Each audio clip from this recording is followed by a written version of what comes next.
Salve, salve, gente boa! E aí, tudo bem? Seja bem-vindo, muito bem-vindo ao canal. Nesse vídeo nós vamos falar a respeito do seguinte: quem é o sacerdote perfeito? Vem comigo até o final, não sai daí!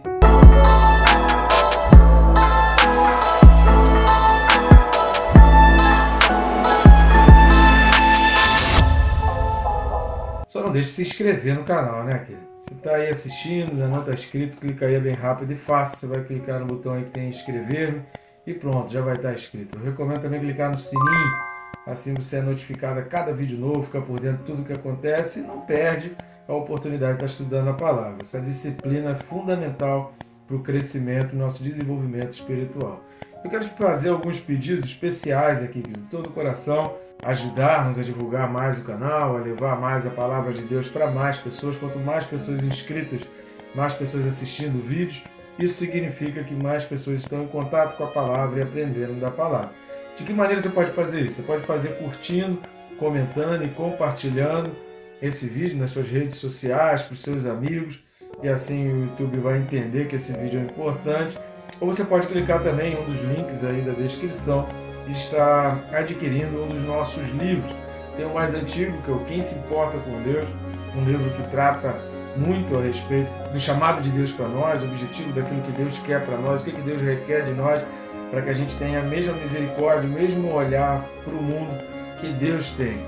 E o outro livro, que é o recente lançamento, que é Perca Peso Tirando a Trave do Olho. Num mundo de tantas dietas e melhorias para o corpo, esse livro ele vem trazer uma reflexão, um pensamento para nós melhorarmos a alma, porque às vezes a gente se preocupa tanto com determinadas coisas e acaba não se preocupando com aquilo que é mais importante e é fundamental. Tá certo? Te agradeço, você que já fez isso ou que tem nos ajudado. Você pode compartilhar o vídeo ou compartilhar um link aí do livro, você também vai estar nos ajudando nessa divulgação e fazer com que mais e mais pessoas estejam atentos e recebendo aí a palavra de Deus, tá legal? Vamos lá, o texto desse vídeo, Carta aos Hebreus, capítulo 5 e o versículo de número 3. Hebreus 5, versículo 3 diz assim: E por esta razão deve oferecer sacrifícios pelos pecados, tanto do povo como de si mesmo.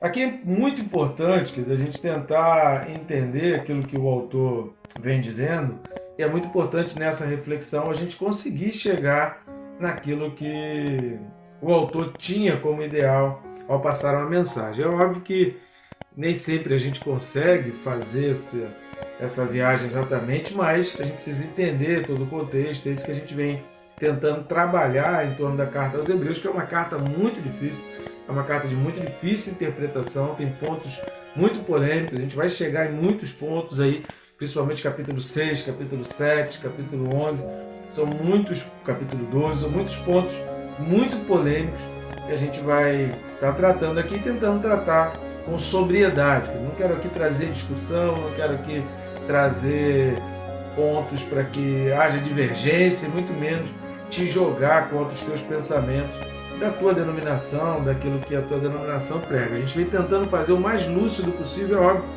que em determinados casos isso é inevitável, principalmente se uma pessoa que pega uma heresia. Uma coisa é a gente combater uma heresia completa, outra coisa é a gente ter divergências de interpretações a respeito de alguns pontos que não são tão claros da Bíblia. Existem pontos que são absolutos, a espinha dorsal do cristianismo, mas existem outros pontos que, posso falar, nem influenciam tanto em termos de... em alguns até nem influenciam nada em relação à salvação ao evangelismo. Você tem que ter sempre em mente é que você foi chamado para falar de Jesus, você foi chamado para evangelizar, você foi chamado para conquistar almas, você foi chamado para ganhar almas, você foi chamado para glorificar o nome do Senhor em tudo que você fizer. A tua vida precisa ser uma representação da obra de Cristo. As pessoas precisam ver em você, no que você é e no que você fala. As pessoas precisam ver que realmente você vive, que Jesus é realmente importante para você.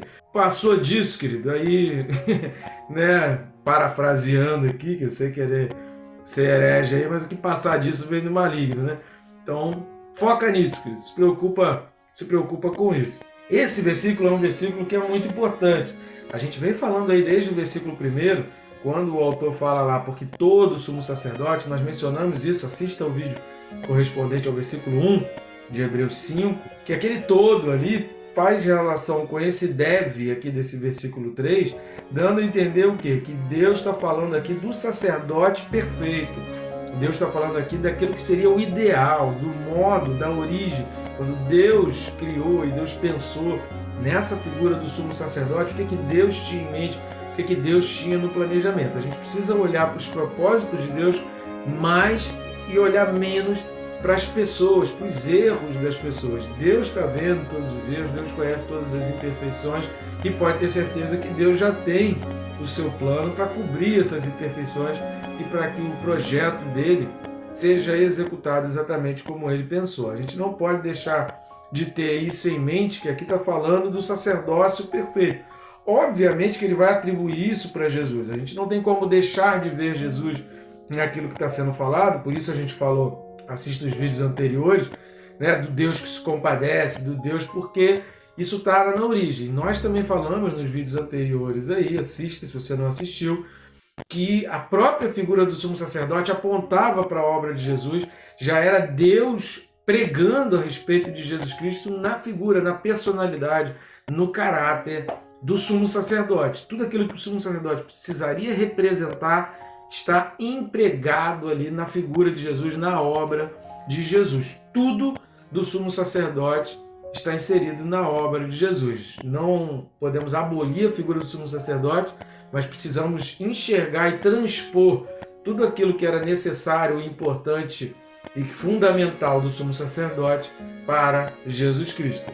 E aí é por isso que o versículo começa pela expressão, por esta razão. Qual é esta razão? O versículo 2 fala, e é capaz de condoer-se dos ignorantes e dos que erram, pois também ele mesmo está rodeado de fraquezas. E por esta razão, ele está rodeado de fraqueza. No sacerdócio original, na figura original de Deus, a gente falou sobre essa questão de estar rodeado de fraquezas. O próprio Jesus foi a figura humana, ele foi tirado do que é humano, tomado dentre os homens, como diz o versículo 1, representando a obra de Jesus. Tem uma representação na obra de Jesus, mas exatamente por causa dessa fraqueza, o sacerdote precisava fazer então o sacrifício para expiação dos pecados. E no caso do sacerdote do Antigo Testamento, ele fazia pelos outros e por si mesmo, que é o que a gente vai ver aqui nesse versículo.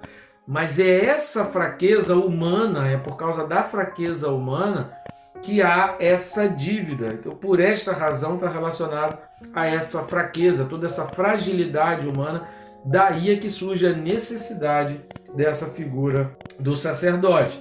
E é interessante, quando a gente falou, né, no versículo 2, dos ignorantes e dos que erram, uma coisa que é importante a gente observar ali e complementando aquilo que a gente sempre fala aqui, né? Nunca assista a um vídeo de maneira isoladamente, porque um vídeo é complementar ao outro. O versículo 2 foi bem longo o vídeo já, mas a gente precisa acrescentar a isso o entendimento de que na Bíblia, na lei mosaica, e essa carta aos Hebreus foi escrita para pessoas muito conhecedoras da lei mosaica, havia uma distinção entre o errar por ignorância e o errar de maneira intencional. Existia uma diferença muito grande entre aqueles que desconheciam a lei, que desconheciam o preceito, e aqueles que, conhecedores dos preceitos, ainda assim cometiam erros.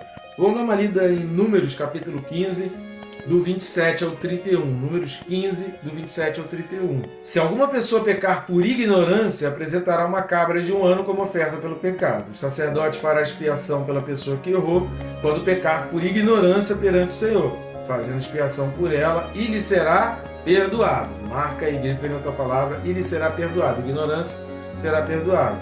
Versículo 29. Para o natural dos filhos de Israel e para o estrangeiro que no meio deles habita, tereis a mesma lei para aquele que isso fizer por ignorância. Mas a pessoa que fizer alguma coisa atrevidamente, quer seja dos naturais, quer dos estrangeiros, injuria ao Senhor. Tal pessoa será eliminada do meio do seu povo, pois desprezou a palavra do Senhor e violou o seu mandamento. Será eliminada essa pessoa e a sua iniquidade será sobre ela. O perigo aqui e a condenação na lei é para que essa iniquidade não fosse espalhada, porque essa infidelidade e a deslealdade, né, a primeira é sempre a menor. E a tendência é que isso vá aumentando, e não só aumentando na vida da pessoa, mas ninguém consegue ser infiel e desleal sozinho. Ela certamente ela vai querer abraçar. Por isso tem muita gente que fala do dízimo, fala de pastor, fala disso, fala daquilo, porque a sua deslealdade, ele não consegue, nenhum desleal consegue segurar a deslealdade para si mesmo. Ele sempre vai contaminar outras pessoas. Sempre, sempre, sempre foi assim. Sempre desde o início foi assim. E aí na lei mosaica a instrução era que essa pessoa fosse eliminada. Voltando para Hebreus capítulo 5, versículo 2, vai falar que o sacerdote original, ele deveria executar o que a lei estava falando, mas não por um prazer. A eliminação de quem está cometendo o erro, ou de quem foi pego ali no erro e não se arrependeu do seu erro e cometeu o erro de maneira atrevida, deliberadamente, como vai falar no capítulo 6 da carta aos Hebreus, foi feita uma coisa deliberadamente, de caso pensado, eu sei qual é o certo, mas eu faço o errado porque eu quero. Esse é o conceito aqui de Números, capítulo 15, e é isso que o autor aos Hebreus vem traçar aqui da questão entre ignorantes e com erro. O sumo sacerdote deveria ter compaixão.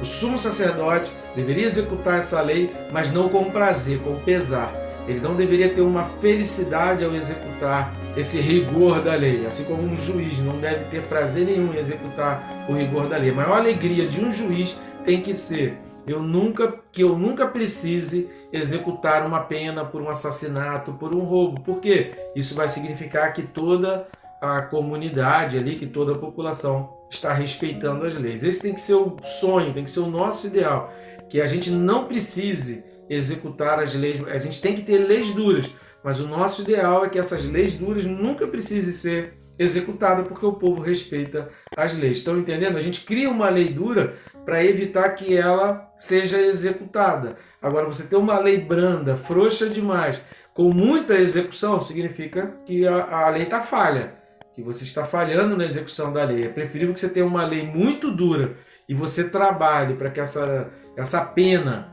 nunca seja executada, porque ninguém nunca vai chegar lá. É como nos países aí do Oriente Médio, né? Você vai para Dubai, para Abu Dhabi e experimenta roubar lá para você ver. Você vai ver lá que as pessoas não assaltam. Experimenta assaltar lá para você ver o que é. A lei é muito dura com relação a isso.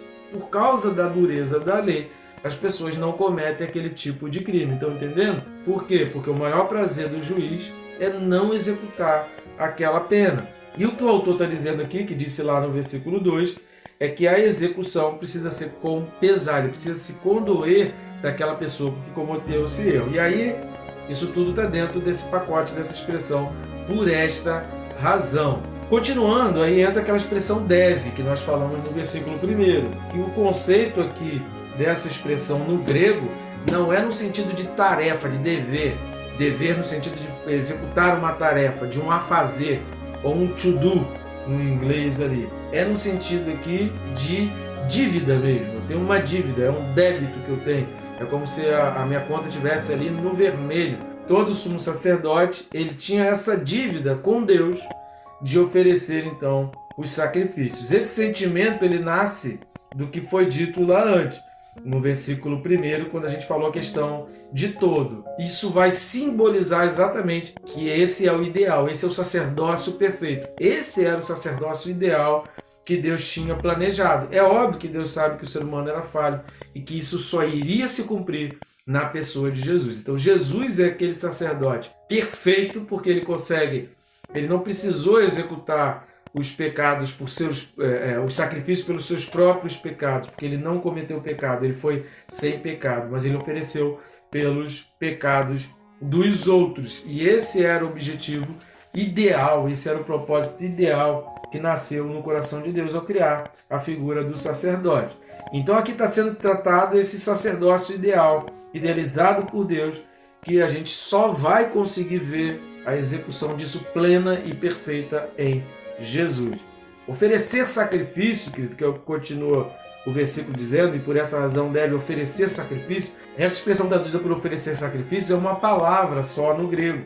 E essa palavra no grego é muito interessante. Olha que coisa fantástica, olha que tremendo, que às vezes a gente lê oferecer sacrifício, a gente associa só a morte do animal, ao sangue do animal, também. Mas o que essa morte desse animal, esse oferecimento desse animal representa? O autor aos Hebreus está usando uma expressão grega que o significado dela, ela era usada no sentido assim, você foi convidado por alguém para ir para uma festa de aniversário, por exemplo. Vamos trazer para o nosso contexto ocidental aqui. Você foi convidado para ir para uma festa de aniversário, você tem que levar um presente para essa pessoa. Você, por alguma razão, você não pode ir, você não pode estar lá. Você chega para mim e fala: Leandro, ó, você pode estar presente nessa festa de aniversário e eu preciso levar esse presente para essa pessoa porque é uma pessoa que eu gosto muito, mas eu não vou poder estar. Você pode levar esse presente para mim? Então eu vou abrir mão de algo meu para fazer esse favor por você, de levar o presente para alguém. Oferecer sacrifício é essa palavra grega de levar presente, mas não levar presente porque eu fui convidado. É um levar presente nesse sentido, que eu estou fazendo um favor para alguém. Então quando se falava essa palavra, sabia, não foi essa pessoa que foi convidada, não foi essa pessoa que foi chamada, ele está trazendo esse presente em nome de alguém. De quem é? De quem é esse presente? Esse presente é do fulano que mandou trazer aqui. Então quando se falava essa palavra, você estava levando um presente, mas você não estava levando, ao usar essa palavra, você não estava levando um presente por você estava levando esse presente em favor de alguém. E é exatamente isso que o sacerdote fazia e é exatamente isso que Jesus fez. Ele levou um presente para Deus, aquela oferta, aquele sacrifício, foi um presente levado para Deus por causa de outras pessoas. Fantástico. Cara, quando eu parei para ver isso aqui, que tremendo, cara, que poder, que obra maravilhosa, que coisa fantástica, como Deus é perfeito nas coisas que Ele faz. Por isso Ele oferece esse sacrifício. Isso era exatamente aquilo que Deus queria. Como de si mesmo. E aí já entra essa questão, que Jesus não precisou disso. Isso estava no planejamento inicial do sumo sacerdócio, vamos dizer assim, mas Jesus, na sua perfeição, ele não precisou fazer o sacrifício por si mesmo, até porque ele se fez o sacrifício, que é bem diferente de oferecer um carneiro, um cabrito, uma pomba, uma ave, o que quer que seja. Jesus se fez o sacrifício. E aí esse como a si mesmo, a gente precisa entender da seguinte forma: Cristo foi esse sacrifício sem pecado. A gente viu isso em Hebreus 4:15 e a gente vai ver também em Hebreus 7:26 a respeito disso daí. Agora, o sumo sacerdote do Antigo Testamento, ele tinha essa necessidade dessa reconciliação. Por isso vamos dar uma lida em Hebreus 7, versículos 26 e 27. Repare que diz assim, olha: com efeito, nos convinha, repare na expressão nos convinha, um sumo sacerdote como este, santo, inculpável, sem mácula, separado dos pecadores e feito mais alto do que os céus, que não tem necessidade, como os sumos sacerdotes, de oferecer todos os dias sacrifícios, primeiro por seus próprios pecados, depois pelos do povo, porque fez isso uma vez por todas, quando a si mesmo se ofereceu. Por isso que a gente fala, a Bíblia explica a própria Bíblia. A gente precisa sempre ver um versículo e entender à luz de outros textos. Você pode ter certeza sobre todos os assuntos, principalmente sobre o princípio bíblico, existe um outro texto que vai explicar, que vai falar daqui, principalmente do mesmo autor, né? Aí é melhor ainda, aí a explicação ela se torna muito melhor. E é exatamente isso que o autor está falando. Jesus não precisou, mas o sumo sacerdote, por quê? Porque Jesus não precisou, porque ele era santo, inculpável, sem mácula, ele era perfeito. Agora, os sumos sacerdotes, principalmente do Antigo Testamento, tinham essa necessidade, ou seja, isso era necessário assim acontecer. Um outro texto que eu gostaria de ler também, para a gente entender melhor a respeito disso, é Levítico 16, versículo 11. Levítico 16, 11 diz assim: Arão fará chegar o novilho da sua oferta pelo pecado e fará expiação por si e pela sua casa, e imolará o novilho da sua oferta pelo pecado. Esse era o preceito da lei, mas o ideal de Deus é que surgisse aquele sacerdote que não precisasse oferecer por si mesmo, por ser santo, sem mácula e perfeito. Quem foi esse, querido? Só Jesus Cristo. Ele foi o único sacerdote, ele foi o único sumo sacerdote que também foi cordeiro. Ele foi rei e sacerdote, ele foi rei e cordeiro, ele foi cordeiro e sacerdote do sacrifício e foi o cordeiro sacrificado. Ele cumpriu todas as funções de cordeiro, de rei e de sacerdote em um só. Tá bom, gente boa? Até o próximo vídeo aí, que Deus te abençoe rica e abundantemente.